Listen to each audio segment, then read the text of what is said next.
नमस्कार दोस्तों, एक बार फिर से स्वागत है हमारे यूट्यूब चैनल में। दोस्तों, अगर अभी तक आपने हमारे चैनल को सब्सक्राइब नहीं किया है, अगर आप हमारे चैनल पर नए हैं तो प्लीज़ सब्सक्राइब कर लीजिए और बेल आइकन भी दबा दीजिए, जिससे आपकी जो नोटिफिकेशन हमारे वीडियो की वो आपको मिलती रहे।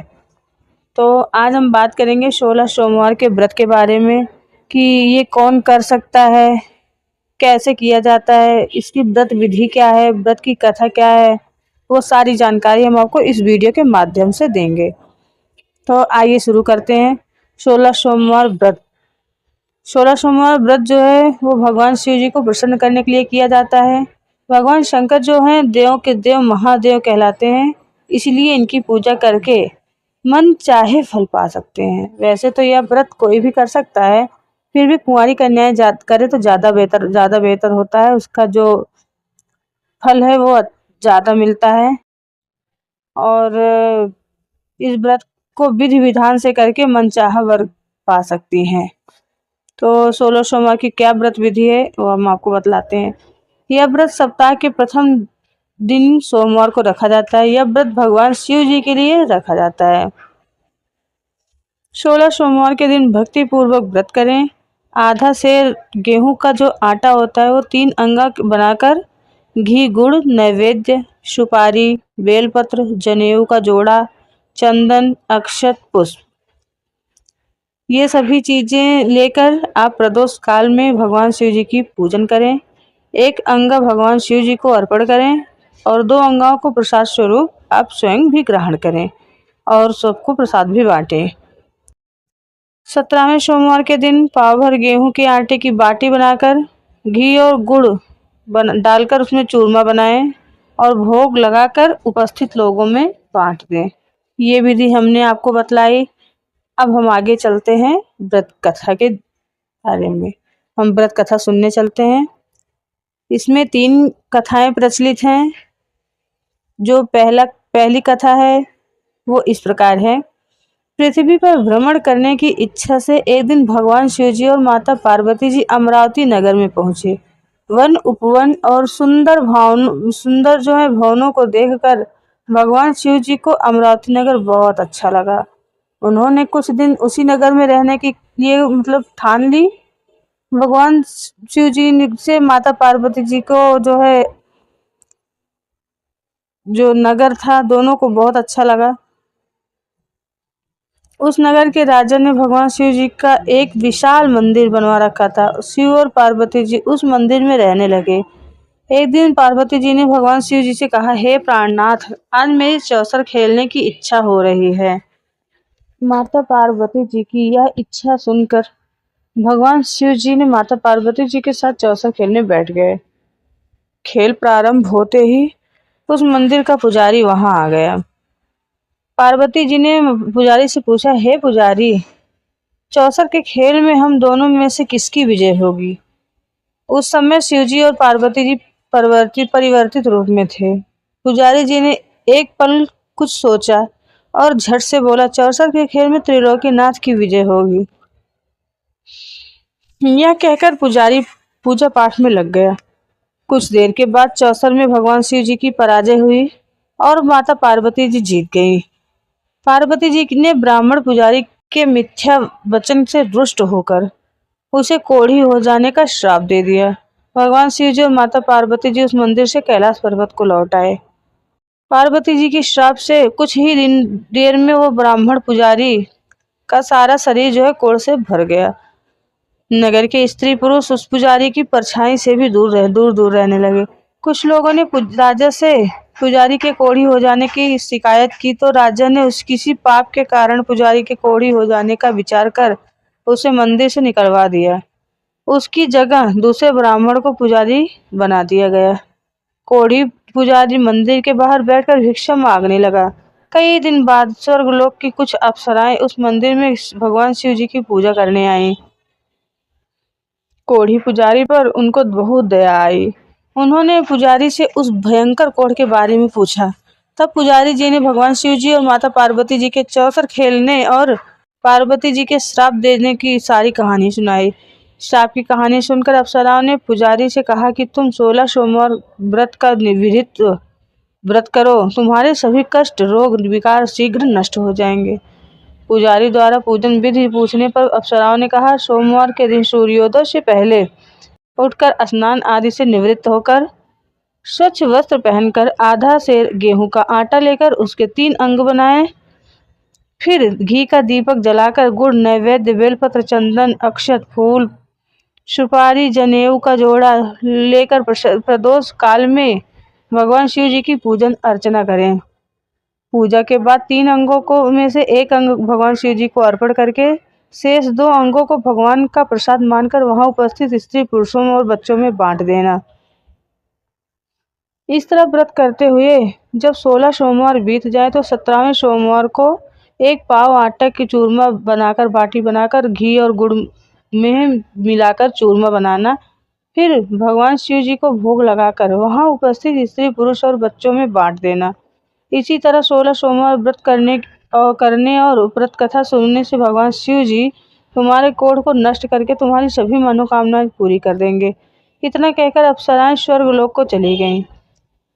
पुजारी ने अप्सराओं के कथनानुसार विधिवत 16 सोमवार का व्रत किया। फलस्वरूप भगवान शिव जी की अनुकंपा से उनका कोढ़ नष्ट हो गया।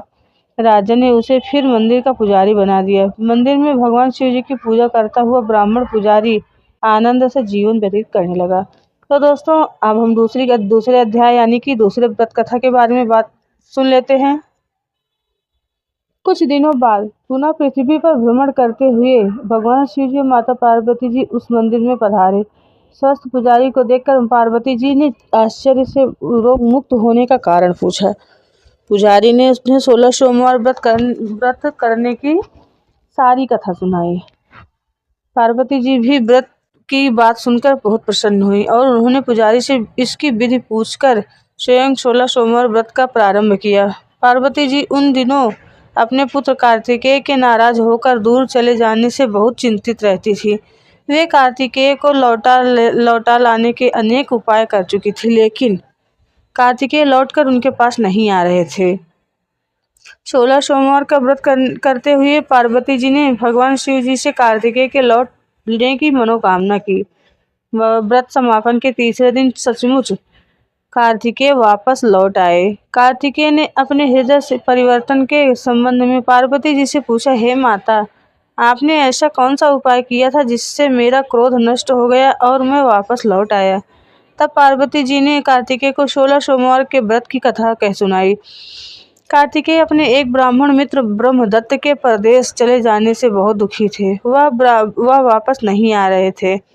उनको वापस लौटाने के लिए कार्तिकेय ने 16 सोमवार का व्रत करते हुए ब्रह्मदत्त के वापस लौट आने की कामना प्रकट की। व्रत के समापन के कुछ दिनों के बाद मित्र लौट कर आया। ब्रह्मदत्त ने लौटकर कार्तिकेय से पूछा, मित्र, तुमने ऐसा क्या उपाय किया जिससे परदेश में मेरे विचार एकदम परिवर्तित हो गए और मैं तुम्हारा स्मरण करते हुए लौट आया। कार्तिकेय ने अपने मित्र को भी 16 सोमवार व्रत की कथा विधि कह सुनाई। ब्राह्मण मित्र व्रत के बारे में सुनकर बहुत खुश हुआ। उसने भी व्रत करना शुरू कर दिया। 16 सोमवार व्रत का समापन करने के बाद ब्रह्मदत्त यात्रा पर निकला। कुछ दिनों बाद ब्रह्मदत्त एक नगर में पहुंचा। नगर के राजा हर्षवर्धन की बेटी राजकुमारी गुंजन का स्वयंवर हो रहा था। उस स्वयंवर में अनेक राज्यों के राजकुमार आए थे। स्वयंवर में राजा हर्षवर्धन की हथिनी जिनके गले में जयमाला डाल देगी, उसी के साथ राजकुमारी का विवाह करना होगा। ब्रह्मदत्त भी उत्सुकता बस महल में चला गया। वहां कई राज्यों के राजकुमार बैठे थे। तभी एक सजी धजी हथिनी सूंड में जयमाला लेकर वहां आई। उस हथिनी ने पीछे राजकुमारी गुंजन दुल्हन की वेशभूषा में चल रही थी। हथिनी ने ब्रह्मदत्त के गले में जयमाला डाल दी। फलस्वरूप राजकुमारी का विवाह ब्रह्मदत्त से हो गया। 16 सोमवार व्रत के प्रभाव से ब्रह्मदत्त का भाग्य बदल गया। ब्रह्मदत्त को राजा ने बहुत सा धन देकर और स्वर्ण आभूषण देकर विदा किया। अपने नगर में पहुंचकर ब्रह्मदत्त आनंद से रहने लगा। एक दिन उसकी पत्नी गुंजन ने पूछा, हे प्राणनाथ, आपने कौन सा शुभ कार्य किया था जो उस हथिनी ने राजकुमारों को छोड़कर आपके गले में जयमाला डाल दी। ब्रह्मदत्त ने 16 सोमवार व्रत की सारी कहानी बता दी। अपने पति से 16 सोमवार व्रत का महत्व जानकर राजकुमारी गुंजन ने पुत्र की इच्छा से 16 सोमवार का व्रत किया। निश्चित समय पर भगवान शिव जी की अनुकंपा से राजकुमारी के एक सुंदर व स्वस्थ पुत्र उत्पन्न हुआ। पुत्र का नामकरण गोपाल के रूप में हुआ। दोनों पति पत्नी सुंदर पुत्र को पाकर बहुत खुश हुए। पुत्र ने भी माँ से एक दिन प्रश्न किया कि मैंने तुम्हारे ही घर में जन्म क्यों लिया, इसका क्या कारण है। माता गुंजन ने पुत्र को 16 सोमवार व्रत की जानकारी दी और कहा कि भगवान शिव जी के आशीर्वाद से ही मुझे तुम जैसा गुणी व सुंदर पुत्र मिला है। व्रत का महत्व जानकर गोपाल ने भी व्रत करने का संकल्प किया। गोपाल जब 16 वर्ष का हुआ तो उसने राज्य पाने की इच्छा से 16 सोमवार का विधिवत व्रत किया। व्रत समापन के बाद गोपाल घूमने के लिए समीप के नगर में आया। उस नगर के राजा के महामंत्री राजकुमार के विवाह के लिए सुयोग्य वर की तलाश में निकले थे। तब राजा ने गोपाल को देखा तो बहुत प्रसन्न हुए। फिर गोपाल से उसके माता पिता के संबंध में बातें करके उसे अपने साथ महल में ले गए। वृद्ध राजा ने गोपाल को पसंद किया और बहुत धूमधाम से राजकुमारी का विवाह उसके साथ कर दिया। 16 सोमवार व्रत करने से गोपाल महल में पहुंचकर आनंद से रहने लगा। अब हम दोस्तों तीसरे व्रत कथा के बारे में बात कर लेते हैं, सुन लेते हैं। 2 वर्ष बाद राजा का निधन हो गया तो गोपाल को उस नगर का राजा बना दिया गया। इस तरह 16 सोमवार व्रत करने से गोपाल की राज्य पाने की इच्छा पूर्ण हो गई। राजा बनने के बाद भी गोपाल विधिवत 16 सोमवार व्रत करता रहा। व्रत के समापन पर 17वें सोमवार को गोपाल ने अपनी पत्नी मंगला से कहा कि व्रत की सारी सामग्री लेकर वह मंदिर के समीप पहुंचे। मंगला ने पति की बात की परवाह न करते हुए सेवकों द्वारा पूजा की सामग्री मंदिर में भेज दी। मंगला स्वयं मंदिर नहीं गई। जब गोपाल ने भगवान शिव जी की पूजा पूरी की तो आकाशवाणी हुई, हे राजन, तेरी रानी मंगला ने 16 सोमवार का व्रत का अनादर किया है, सो रानी को महल से निकाल दे, नहीं तो तेरा सब वैभव नष्ट हो जाएगा, तू निर्धन हो जाएगा। आकाशवाणी सुनकर गोपाल बुरी तरह चौंक गया। उसने तुरंत महल में पहुंचकर अपने सैनिकों को आदेश दिया कि रानी मंगला को बंदी बनाकर ले आओ और इसे दूर किसी नगर में छोड़ आओ। सैनिकों ने राजा की आज्ञा का पालन तत्काल कर दिया। मंत्रियों ने राजा से प्रार्थना की कि हे प्रभु, कि वे जो रानी को अन्यत्र जगह पर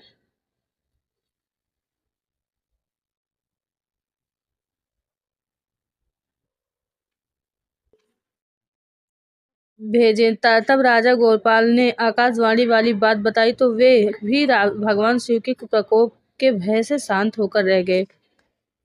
रानी मंगला भूखी प्यासी उस नगर में भटकने लगी। मंगला को उस नगर में एक बुढ़िया मिली। वह बुढ़िया सूत काट कर बाजार में बेचने जा रही थी, लेकिन उस बुढ़िया से सूत उठ नहीं रहा था। बुढ़िया ने मंगला से कहा, बेटी, यदि तुम मेरा सूत उठाकर बाजार तक पहुंचा दो तो सूत बेचने में मेरी मदद करो तो मैं तुम्हें धन दूंगी। मंगला ने बुढ़िया की बात मान ली, लेकिन जैसे ही मंगला ने सूत की गठरी हाथ में लिया तभी जोर की आंधी चली और गठरी खुल जाने से सारा सूत आंधी में उड़ गया। मंगला को मनहूस समझकर बुढ़िया ने उसे दूर चले जाने को कहा।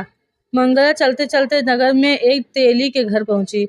उस तेली ने तरस खाकर मंगला को घर में रहने के लिए कह दिया, लेकिन तभी भगवान शिव जी के प्रकोप से तेली के तेल से भरे मटके से एक एक करके फूटने लगे सारे। तेली ने मंगला को मनहूस जानकर तुरंत घर से निकाल दिया। भूखी प्यासी रानी वहां से आगे की ओर बढ़ चली। रानी ने एक नदी पर जल पीकर अपनी प्यास शांत करी तो नदी का जल स्पर्श करते ही सूख गया।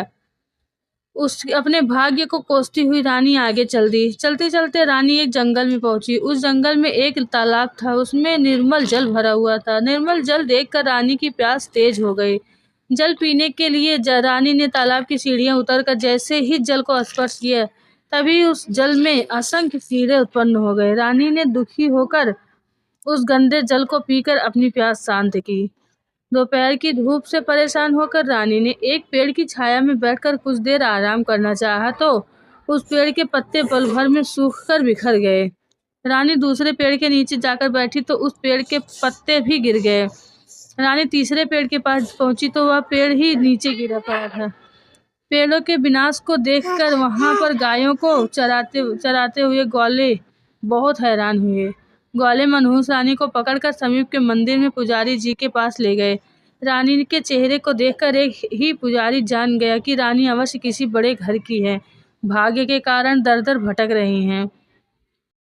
पुजारी ने रानी से कहा, पुत्री तुम कोई चिंता नहीं करो, मेरे साथ इस मंदिर में रहो, कुछ ही दिनों में सब ठीक हो जाएगा। पुजारी की बातों से रानी को बहुत सांत्वना मिली।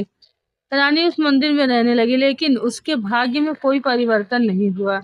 रानी भोजन बनाती तो सब्जी जल जाती, आटे में कीड़े पड़ जाते, जल से बदबू आने लगती। पुजारी भी रानी के दुर्भाग्य से बहुत चिंतित होते हुए बोले, हे पुत्री, अवश्य ही तुमने कोई अनुचित काम किया है, जिसके कारण देवता तुमसे नाराज हैं, तुझे इतने कष्ट दे रहे हैं। पुजारी की बात सुनकर रानी ने अपने पति के आदेश पर मंदिर में न जाकर शिव जी की पूजा नहीं करने की सारी कथा सुनाई।